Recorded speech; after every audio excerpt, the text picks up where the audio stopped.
Hello student, you're welcome to math science 96। तो देखिए, आज की इस वीडियो में मैं आपको बहुलक सिखाने वाला हूं और आपको बताऊंगा कि बहुलक को सही ढंग से किस हिसाब से निकालना चाहिए ताकि बोर्ड की एग्जाम में आपको फुल नंबर दिए जाए, एक भी अंक नहीं कटना चाहिए। तो सही जानकारी मैं आपको देने वाला हूं इस वीडियो में, तो वीडियो में शुरू से एंड तक बने रहना। तो कोई दो बातें मैं आपसे बोलना चाहता हूं कि जो स्टूडेंट हैं वो ज्यादातर ऐसे चैनलों को गाइड करते हैं, ऐसे चैनलों से जुड़ जाते हैं जिन पर फेक न्यूज डाली जाती है। तो आपको मैं अवगत करा देता हूं कि आज डेट है 12 मार्च और आज क्लास 10th का हिंदी सब्जेक्ट का पेपर है। कुछ कुछ क्या कई चैनलों पर कई दिन से मैं देख रहा था कि चैनल पर डाला जा रहा था कि हिंदी का पेपर यानी लीक हो चुका है। तो फेक न्यूज डाली जा रही है चैनलों पर और बच्चे क्या कर रहे हैं, उन फेक न्यूजों को ज्यादा पढ़ रहे हैं। जहां पर 100% सत्य कंटेंट आपको मिलता है वहां पर तो आप रुकते नहीं, वहां पर रुकते हैं बच्चे जहां पर फेक न्यूज डाली जाती है। आप भी जानते हैं और हम भी जानते हैं, क्या हिंदी का पेपर ऐसे ही थोड़ी लीक हो जाएगा जो प्रत्येक यूट्यूबर को वो पेपर मिल जाएगा? ऐसा नहीं है, ठीक है ना। पेपर अगर लीक होता है तो वो डायरेक्टली स्टूडेंटों के लिए ही दिया जाता है, ना कि सोशल प्लेटफॉर्म यूज करने वाले व्यक्तियों को। क्योंकि अगर उनको वो पेपर मिल जाए तो वो तो पेपर को यानी पूरे को वायरल कर देंगे। तो आप ऐसे बात से यानी इस बात को माइंड में सेट रखना कि यूट्यूब प्लेटफॉर्म पर या फिर फेसबुक पर कहीं भी आपको किसी भी सब्जेक्ट का ओरिजिनल पेपर नहीं मिलेगा, ठीक है ना। तो जो फेक न्यूज डाली जाती है उनसे आप बच के रहना। और जो ये बोर्ड है, कई स्टूडेंट तो क्या करते हैं, साधारण बोर्ड को देख करके भागी जाते हैं कि साधारण बोर्ड पर क्या पढ़ना, डिजिटल बोर्ड पर पढ़ना है। परंतु एक बात मैं आपको बता देता हूं कि एक बात दिमाग में हमेशा सेट रखना कि अच्छी शिक्षा जहां से मिले, चाहे वो छोटा हो, चाहे बड़ा हो, चाहे वो डिजिटल बोर्ड हो, चाहे वो साधारण बोर्ड हो, वहां से वो शिक्षा ग्रहण कर लेनी चाहिए। तो यही इन्हीं शब्दों को आप माइंड में सेट करके रखना। तो वीडियो में शुरू से अंत तक बने रहना। इस चैनल पर आपको बिल्कुल 100% सत्य वाला ही कंटेंट मिलेगा, फेक न्यूज इस चैनल पर बिल्कुल भी नहीं मिलेगी, ठीक है ना। और जो पढ़ाने का तरीका है, पढ़ाने का तरीका ऐसा मिलेगा कि आप ऐसे यूट्यूब प्लेटफॉर्म को छानबीनना, ठीक है ना, परंतु आपको ऐसा कंटेंट कहीं भी नहीं मिलेगा। जिस हिसाब से मैं आपको समझाऊंगा ऐसे कोई भी नहीं समझाएगा, और समझ के देख लीजिए, ठीक है ना, आपको खुद ही पता चल जाएगा। तो देखिए, आइए हम क्वेश्चन पर चलते हैं। इस वीडियो में मैं केवल आपको बहुलक निकालना सिखाऊंगा कि बहुलक कैसे निकाला जाता है। ये प्रश्नावली 13 जिसका नाम है सांख्यिकी, उस प्रश्नावली से उठाया गया है, ठीक है ना। तो देखिए, ये आपको वर्गंतराल दे रखे हैं 5 से 15, 15 से 25, 25 से 35, 35 से 45, 45 से 55 और 55 से 65। नीचे बारंबारता दे रखी है 6, 11, 21, 23, 14, 5, ठीक है ना। तो देखिए, जो ये वर्ग अंतराल होता है इसके बारे में मैंने बहुत कुछ पिछली वीडियो में समझाया था। अगर आपने वो वीडियो नहीं देखी है तो उसको देख लेना, वहां से आपको बहुत कुछ ज्ञान मिलेगा। पिछली वीडियो में मैंने प्रत्यक्ष विधि से माध्य निकालना सिखाया था और वहां पर बेसिक नॉलेज भी बहुत सारी दी थी, ठीक है ना। तो उस वीडियो को मैं इस वीडियो के एंड में, ठीक है ना, स्क्रीन पर लगा दूंगा। आप जैसे ही वीडियो समाप्त होगी स्क्रीन पर वो वीडियो आ जाएगी, उस पर क्लिक करके आप ज्ञान अर्जित कर लेना, ठीक है ना। तो देखिए, जैसे थोड़ी सी नॉलेज यहाँ पर भी दे देता हूँ। जैसे ये आपका वर्ग अंतराल है तो इधर वाली संख्या छोटी होती है हमेशा और इधर वाली संख्या बड़ी होती है। तो इधर वाली संख्या को हम बोलते हैं निम्न सीमा, ठीक है ना, और इधर वाली संख्या को बोलते हैं हम उच्च सीमा, ठीक है ना। बस इतना सा ज्ञान यहाँ पर दूंगा।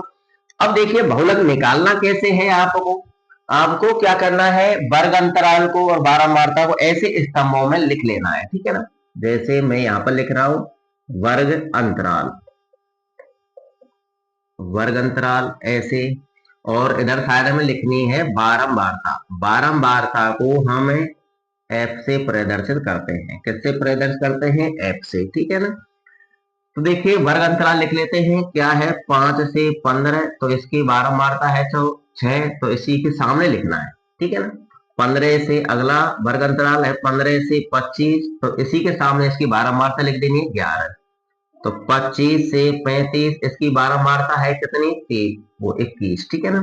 और 35 से 45 इसकी बारंबारता है 23, और 45 से 55 इसकी बारंबारता है 14, और 55 से 65 और इसकी बारंबारता है 5। तो ऐसे आप जमा लेंगे, खड़े स्तंभों में जमाना है, ठीक है ना, ताकि बेहतर तरीके से समझ में आए। और ये काम प्रत्येक स्टूडेंट कर लेगा, ये मुझे उम्मीद है, चाहे वो इंटेलिजेंट हो, चाहे वो बिल्कुल नैल हो, चाहे वो बिल्कुल नहीं जानता हो। तो देखिए अब ऐसे तो सभी जमा लेंगे, आपको इसमें से अलग से कोई स्तंभ नहीं निकालना है। जैसे माध्यक में निकाला जाता है, माध्य में निकाला जाता है, ऐसे कुछ नहीं निकालना है आपको। यहाँ पर तो आपको क्या करना है, आपको देखना है कि सबसे बड़ी बारंबारता कौन सी है। सबसे बड़ी बारंबारता क्या है? 23 है। तो 23 के संगत ही आपको वर्ग अंतराल चुन लेना है। 23 के संगत कौन सा वर्ग अंतराल है? 35 से 45 है, ठीक है ना।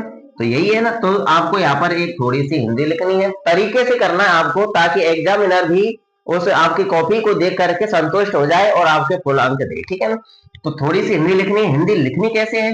आपको लिखना है कि अतः यहाँ सबसे बड़ी बारंबारता 23 है, जिसके संगत बहुलक वर्ग अंतराल, बहुलक निकाल रहे हैं तो बहुलक वर्ग अंतराल बोलेंगे, अगर माध्यक निकालते हैं तो माध्यक वर्ग अंतराल लिखते हैं, ठीक है ना।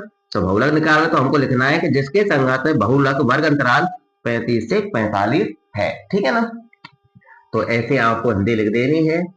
कैसे लिखना है? अतः यहाँ सबसे बड़ी बारंबारता, सबसे बड़ी बारंबारता क्या है? 23 है, 23 है, जिसके संगत बहुलक वर्ग अंतराल, बहुलक वर्ग अंतराल कौन सा है?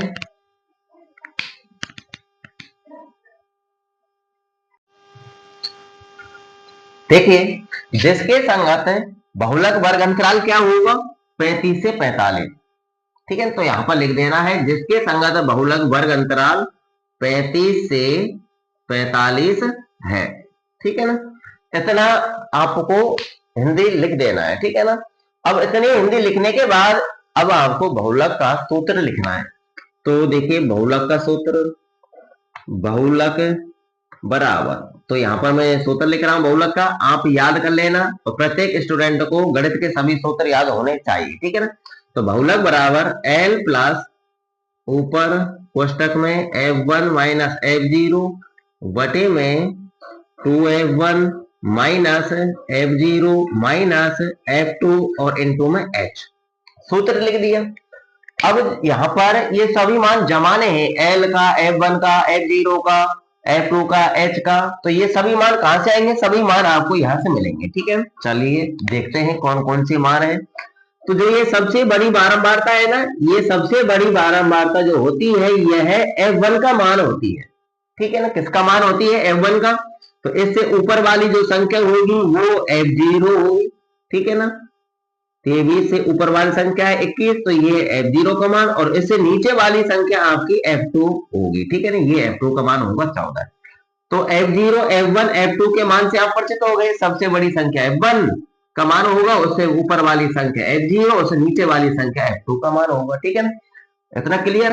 अब जो ये हमने वर्ग अंतराल चुना है, इसमें जो ये छोटी संख्या है इधर वाली निम्न सीमा, तो यह L का मान होता है। तो L का मान क्या होगा? 35 होगा। L का मान से आप परिचित हो गए।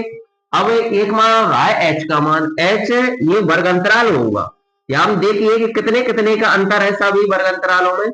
सभी में 10-10 का अंतर है, 5 से 15, यानी 15 में से 5 घटाएंगे तो 10 आएगा।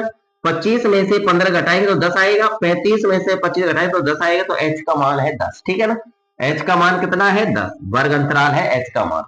अब इन सभी मानों को यहाँ पर हम जमा देते हैं। l का मान कितना है 35, l का मान 35 है तो 35 लिख लिया, प्लस और प्लस, फिर क्वेश्चन चालू कर देंगे। फिर f1 का मान लिखना है, f1 का मान क्या है 23, तो 23 लिख देना है।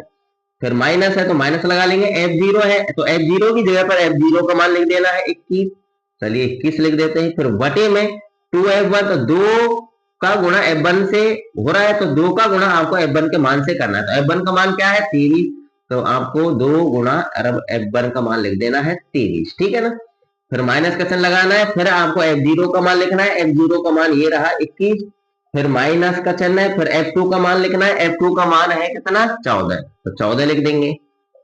फिर कोष्ठक बंद करके इनटू में h है तो इनटू का चिन्ह लगा के h का मान लिख देना है। h का मान कितने कितने का अंतर है, सभी में 10-10 का अंतर है, तो h का मान है 10। मान जमा दिए। मान जमाने के बाद आपको कैलकुलेशन करनी है, चलिए करते हैं कैलकुलेशन, ध्यान से समझना।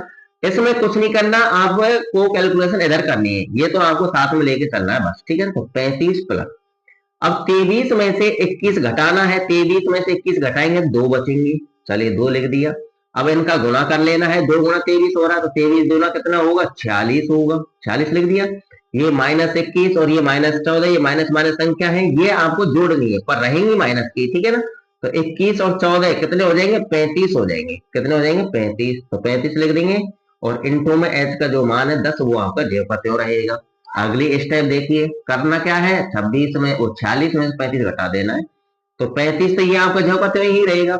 और ये क्वेश्चन ऊपर वाला भी ज्यों का त्यों, 46 में से हम 35 घटाएंगे तो 11 बचेगा और इनटू में आपका 10। ठीक है ना, अब देखिए 11 से कोई संख्या नहीं कट रही है। ठीक है ना, तो करना क्या है 10 का गुणा 2 से कर देना है, कितना है 20, फिर 20 में 11 का भाग दे देना है। तो देखिए अगली स्टेप इधर देखिए, बहुलक बराबर, तो 35 तो आपका ज्यों का त्यों रहेगा। ठीक है ना, 35 प्लस, तो 10 का गुणा 2 से करेंगे कितना आएगा 20, तो 20 लिख लेंगे और बटे में जो 11 है उसको लिख लेंगे। अब 11 का भाग देना है आपको 20 में, चलिए देते हैं। तो 35 तो आपका ज्यों का त्यों लिख लिया, तो 11 का भाग हम किस में देते हैं 20 में, तो चलिए यहाँ देते हैं। ठीक है ना, तो 11 का भाग 20 में एक बार जाए, 11 एकम 11, बचेंगे कितने 9, 9 बचेंगे तो पॉइंट लगा के 0 बढ़ाएंगे तो 90 होगा, तो 11 8 88। ठीक है ना, तो कितने बचेंगे 2, पॉइंट लग रहा है 0 बढ़ा देंगे। अब यहाँ समझना है आपको कि 11 का भाग 20 में वैसे एक बार दे तो 11 एकम 11 आएगा, शेषफल कितना बचेगा, शेषफल बचेगा आपका 9, कितना बचेगा 9। अब यहाँ पर तो शेषफल बच रहा है 9, अगर हम 11 का भाग एक बार नहीं दें 2 बार दे दें तो 11 दूना 22, 20 में से 22 घटाएंगे तो कितना बचेगा माइनस का 2 बचेगा। तो बताइए कि -2 ज्यादा शेषफल है या फिर 9 ज्यादा है, तो 9 शेषफल ज्यादा है। तो आपको ज्यादा शेषफल नहीं बचाना, आपको शेषफल कम बचाना है, तो ये आपका आंसर रहेगा 1.82। ठीक है ना, तो 20/11 जब लिख देना है 1.82। अब इन दोनों संख्याओं को जोड़ लेना है, तो पॉइंट के इधर वाली जो संख्या है इसको इसमें जोड़ दो, तो 1 और 35 कितने हो जाएंगे 36, तो 36 लिख के पॉइंट के बाद वाली संख्या लिख दो, पॉइंट लगा के, तो 0.82। तो ये आया आपका बहुलक 36.82 और आपको इसी हिसाब से कैलकुलेशन करनी है। ठीक है ना, तो अब आप खुद ही समझ गए होंगे कि तरीके से किस हिसाब से किया जाता है। ठीक है ना, तो ऐसे ही आपको बोर्ड के एग्जाम में बहुलक करना है 2026 में। ठीक है ना, अर्धवार्षिक में भी आएगा और वार्षिक परीक्षा में भी आएगा। ठीक है ना, तो वीडियो अगर आपको पसंद आई है तो वीडियो को लाइक करना, शेयर करना, और मैं आपको ये सलाह दूंगा, अगर आपको बढ़िया से बढ़िया कंटेंट समझना है, मेथड बढ़िया से बढ़िया समझना है, आपको गणित और विज्ञान के अंदर 100 अंक अर्जित करने हैं, बहुत अच्छे अंक अर्जित करने हैं, जो बिल्कुल निल छात्र है उनको अच्छे अंकों से पास होना है, तो चैनल को सब्सक्राइब कर लेना, बेल आइकन बटन प्रेस कर लेना। ठीक है ना, और ये गारंटी मेरी रहेगी कि आप जो बिल्कुल निल छात्र है उनका स्तर ऊंचा बनाना, यानी ऊंचा कर लूंगा मैं, वो होशियार हो जाएंगे गणित के अंदर, और जिनके अंदर दिमाग है उनको 100 में से 100 अंक दिलाकर ही रहूंगा। ठीक है ना, तो चैनल को सब्सक्राइब कर लेना। मिलेंगे नेक्स्ट वीडियो में, जब तक के लिए जय Hind, Vande Mataram, all the best.